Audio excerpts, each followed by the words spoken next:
వచ్చినట్టు నువ్వుంటే చూడవా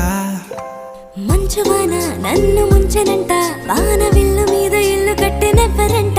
ఈ లోకమంతా నిన్ను చూసినంట ఏ దిష్టి నిన్ను తాకకుండా ఇంటిలోన దాచుకుంటా రంగు రంగు